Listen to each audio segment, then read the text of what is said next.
May hapon, Negros. Ini ang Digicast Negros 10. Ang nagapanguna nga napulo ka mga balita sa isla sa Negros ang amo ni gadulong sa inyo. Updin niyo kami via Facebook, YouTube, kag sa KCAT Channel 11. Kag sumugmabatian niyo mga kami live sa FM station nga 91.1 FMR Bacolod. Kag yari na ang top 10 nga mga balita sa Negros subong nga adlaw. Pamuro sa DPS ginismi sa serbisyo bangod sa pagpatumbong sa guba nga heavy equipment sa syudad. Transport groups nagaplano sa untat biyahe sa Lunes. 70 ka mga persona arestado mangod sang illegal nga bulang. Pag-asa nagapaabot ng posible magasugod sa Hulyo tubtob first quarter sa 2024 ang El Nino phenomenon. Kag sa good vibes sa Sipalay City, wala na nagagamit sa plastic sa merkat. Inatanan sa Digicast Negros 10. Sa number 10,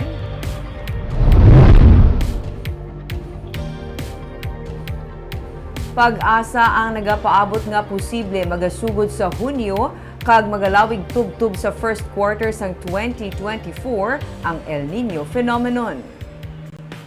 Nagpagwa na ang pag-asa sang El Nino alert. Kung ibase sa mga nagakatabo sa karon kag sa forecast, may 80% nga tsansa nga magasugod ang El Nino sa bulan sang Hunyo, Hulyo kag Agosto, kag posible nga magalawig tubtub sa unang nga quarter sang 2024. Ang El Nino ang nagakahulugan sang mas mainit nga surface temperature kung ikumpara sa normal temperature. Yara sa 70% ang posibilidad nga mangin below normal ang pagbubo sang ulan nga magatugas sang negatibo nga epekto pareho sang pagbagtik sang duta sa iban nga bahin sang pungsod.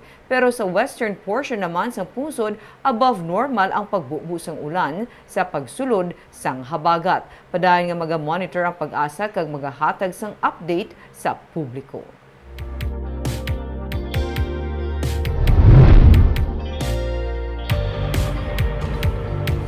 Sa number 9, may tatlo ka mga barangay sa Banwa sa Kawayan ang nag-report sang halit sang dry spell sa ilang humayan.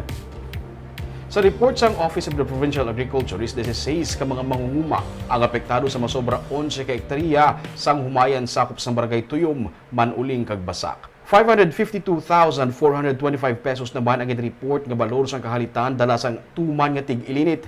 Ini ang mga humayan sa OPA ang irrigated kag iyara sa vegetative, reproductive kag ripening stage. Damlag pa, ginusu sang OPA ang 15 milyones pesos nga budget bilang preparation and mitigating fund para sa El Nino phenomenon. May pondo nga magamit ang probinsya para diri pero ginahulat pa ang patod nga plano o kung proposal angot sa gamitan sang pondo para may baluan man ang mga target results. Samtang ginasiling man nga mahimo nga temporano pa magasira ang galing bangod man sang dry spell.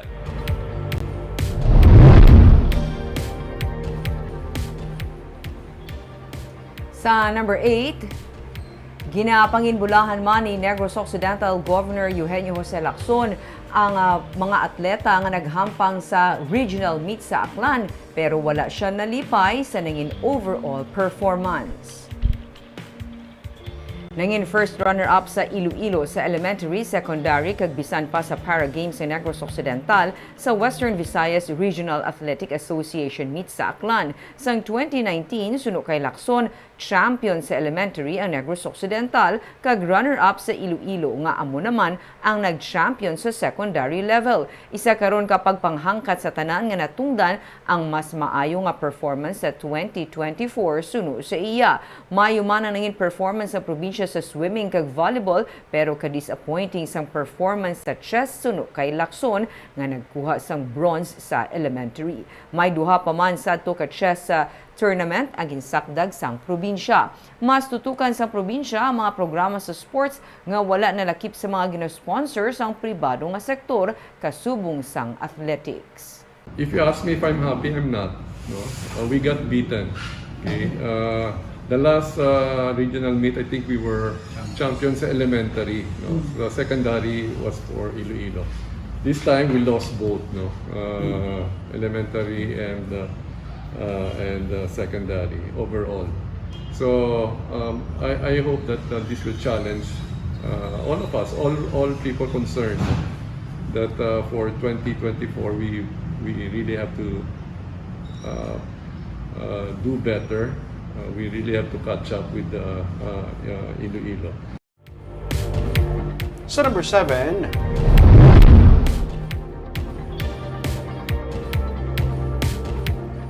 sa Imamaylan City, ugangan patay matapos ang ginbuno sang iya nga umagad.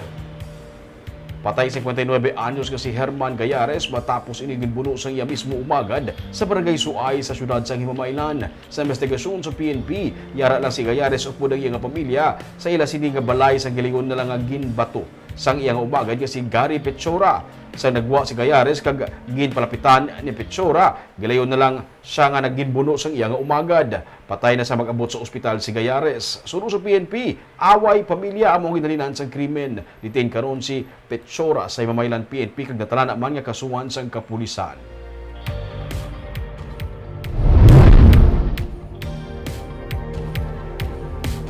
Sa number 6, 70 ka mga persona arestado bangod sang bulang nga wala sang permit. 70 ka mga persona ang naaresto sa barangay Consing sa Banwas ng Ibi Magalona matapos madakpan nga nagapatigayon sang illegal nga bulang. Lakip sa naaresto ang mismo promoter sang bulang nga si Jimmy Senido. Sunod sa PNP, may nagapahibalo lang sa ila angot sa pagpatigayon sang bulang sa Hacienda Margarita kag sang ginkatuan ka mga pulis na dakpan sa akto nga nagabulang ang 70 ka mga persona. Sila tigayon nga naaresto sa mga pulis sa sulod sang bulangan. Na-recover sang PNP ang malapit sa 3,000 pesos nga bet money kag 15 kapatay nga mga fighting cocks. May TV kag speaker pa nga na-recover para kuntani pa premyo. Detain sa Ibi Magalona PNP ang mga gindako.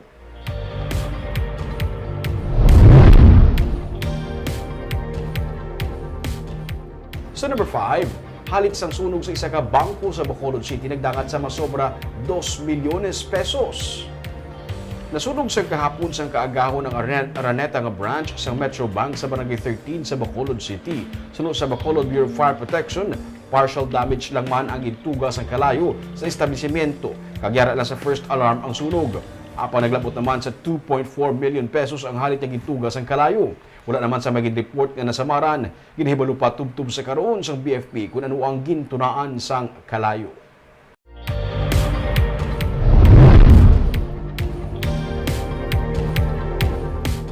Sa number 4, titulo sa Bredco property ang wala pa na transfer sa LGU sang Bacolod. Pero sunod sa konseho, hindi ini makaapekto sa ginasuguran karon nga housing project. Sa masobra sa 7 ka hektarya nga duta sa Bredco area, ipatindog ang housing project sa Bacolod City kag Department of Human Settlement and Urban Development nga karon ginasuguran sang Sherman Consortium. Pero hasta subong, wala pa matransfer ang propiedad sa local government unit halin sa Philippine Reclamation Authority. Ini karon ang ginahikot sa City Legal Office. Sunod kay Councilor Vladimir Gonzalez, ang chairperson sa Committee on Urban Poor, Housing and Resettlement, hindi man maapektuhan ang housing project samtang ginahingagaw ang pag-transfer sang lot title sa syudad. Magluwas sa Bredco area kag Barangay Vista Alegre, ginaplanuhan naman karon sa committee ba ang on-site housing project sa Barangay Felisa, Banago, Mandalagan, Kabug kag Punta Taytay para sa iban pa nga mga informal sector families. Subong ara na ginasubong sa hands ang WRS. At least on the side ng LGU, na obrata na ang dapat tapon in terms of documentations, approval sa council, signing of the agreement. So the ball is in the hands of WRS now. Considering nga wala pag transfer sa city ang property sa Bredco, hindi yan maapektuhan ang program. Isa pa na, things are being ginagiyot siya tanan simultaneously. Kay kung tanawon mo, hindi man gid siya maapektuhan in terms of construction.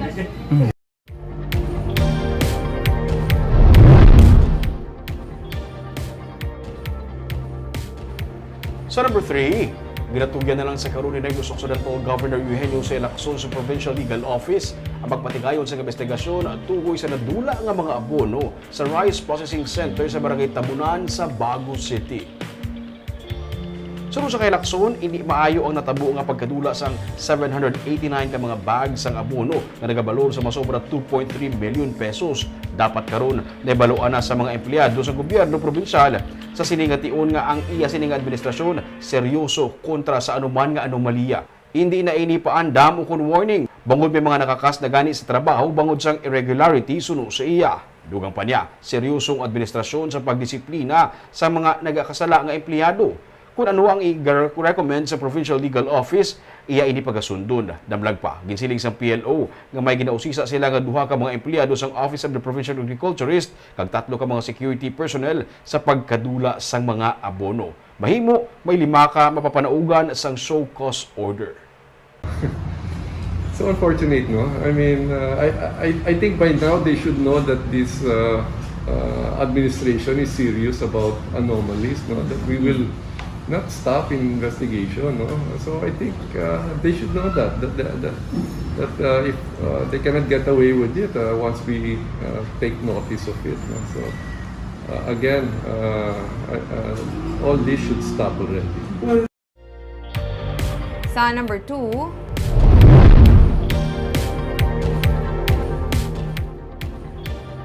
Transport Group ang nagaplano sa pag-untat sa biyahe sa Lunes sa Bacolod. Ang pag-abolish sa City Ordinance 966 nga naga-adopt sang Local Public Transport Route Plan o kun ang LTPRP kabahin sa panawagan sa United Negros Drivers and Operators Center o kun undok kag Bacolod Alliance for Commuters, Operators and Drivers o kun BACOD upod sa Negros Bacolod Transport Coalition. Ang LTPRP nagahatag giya para sa ginapatuman nga jeepney modernization program. Gani nagapati sila nga dapat ini mabasura agud padayon nga makabiyahe ang mga traditional nga jeepney. Buwas na tala ng press conference ng Transport Group agud mahanda ang pagpatigayon sang untat biyahe sa Lunes.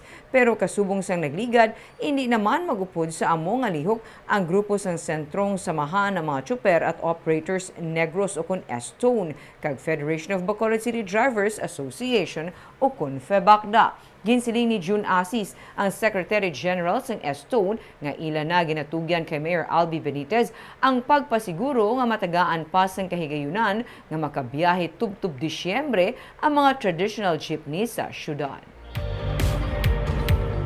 Kaag sa numero 1 sa mga balita, subong adlaw.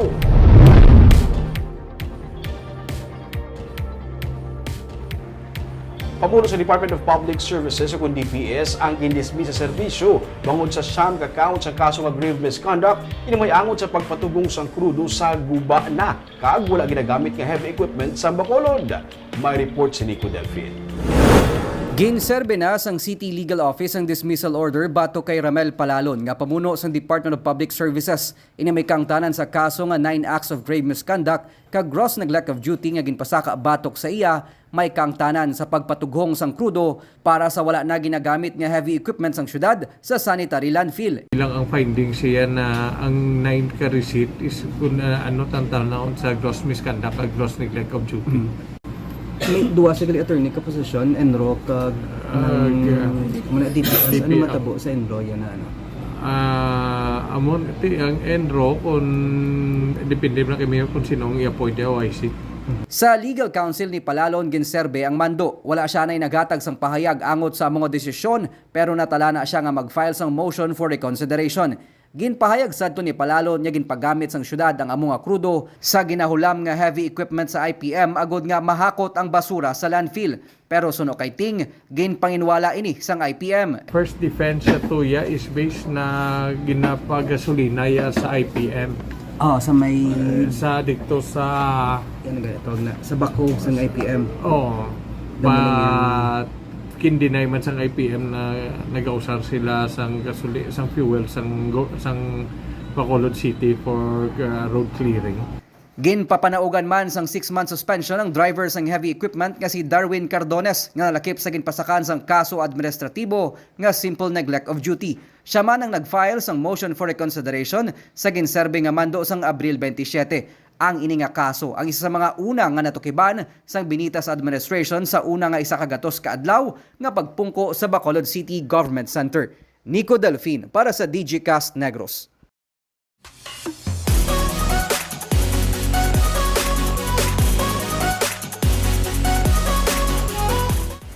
Sa Good Vibes, sa Sipalay City, amat-amat na nga ginadula ang paggamit ng single-use plastic. Sa merkado, wala na nagagamit sang plastic kag ang mga bumalakal naka-adjust naman. May report si Romeo Subaldo. Si Neneng nagabitbit sa styrobox kung mangumpra sa merkado sa Sipalay City.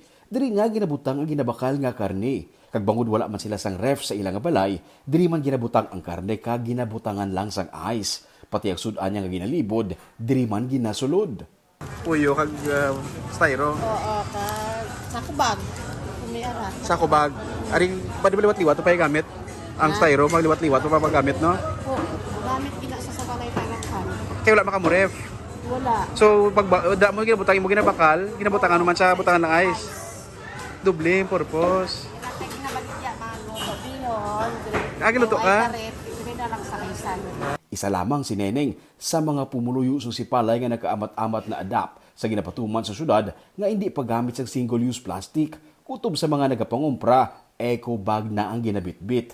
Ang manugbaligya nga si Lorna Atis, imbis nga sa plastic, sa mga recycled plastic bottles ginabutang ang mantika. Ang mga ginabakal nga utan sa puyo ginasulod. Nahangpa niya ang tuyo sang LGU kung nga wala sila ginapahanugutan nga magamit sa plastic. Ang mga mapahagan-hagan ang basura, ilabi na ang plastic. Ang Sipalay, ang isa sa mga pinakamalubha nga nahalitan sa bagyo nga udet sa 2021 kung sa diin dinusena ang napatay bangod sa baha. Subong, saksi si Lorna kung paano nagjutay ang plastic nga basura sa ilang nga merkado. Ang basura ko. Sa pagbaha dire. Ang mga basura, gidamo ko basura. Mas okay na sir. Okay na. Kay, Nabudaya, sa sugod-sugod, iyawan maka mo adjust, nabadayan maka mo sa sugod. oo na po dahil kami sa kaya nga, mo lang ang mga kini at sini. Siyempre, ginugasan naman sa tubig. Nga mo na sudlan tapil. Tigalik ramo ko ito Pero hindi balikawan nga may mga nagareklamo kung basa ang kinihad nga mga utan, nagakagisi ang puyo. Sabi sila, basta mo niya. Basa ang utan. Utan, ano kayo, Pero kung ba ginabayaran ka customer ya? gabayan ang customer. Pero may harap ang customer ngayon. Pagbakan, may harap ang customer sa balay. Pero may mga residente nga naka-adjust na. Bisan sa sulod sang balay, hindi na plastic nga sandbags ang ginagamit, parehos na lang sa mag-utod nga Nelly Montero kag Teresa Bravo. Wala ni gam ginagamit, sir. Tungod nga bawal ang subong plastic, sir. Pati sinyo na, muna na imo. Yes, sir. Yes, sir. Sa balay niyo wala kang magamit plastic? Wala, sir. Wala na gate ka? Lugay na? Mga 7 months na di subong sa Sipalay. Wala gagamit. Pati bisan sa balay mo man ginagamit mo Oo. dire. Sa nagligad nga tuig, sa ginsuguran ang No Plastic Ordinance sa Sipalay City. Baiban nga mga LGU nga nagapatuman sini sa Negros Occidental, kag dangin man dinalag-on sa pagdula sa plastic parehos sa San Carlos City nga delikada na naguntat sa paggamit sa plastic sa mga merkado. Barb, at least makita nagadamo ang LGU nga kung ang nagayo sa single-use plastic. Dalayawon mo, no? Imagine na lang naanad ka for so long at tayo magamit sa plastic, magbalik ka naman sa sinanguna, no? Kag kung may mo sa sila nga mga LGU, wala sa tanatani ang mga LGU. Kulat ton tabi. Amat-amat. Kaagam yan itong mga balita sa Negros Subong Adlaw. Kay man sa panahon karon importante nga may ihibalo ka sa nagagatabo sa imo nga palibot. Pero dapat balanse kag eksakto mga impormasyon. Padayon kami nga magapangalagad sa Negrosanon. Ako si Barbara Mijares. Tubtub sa buwas, ako naman si Romeo Subaldo, mayong hapon.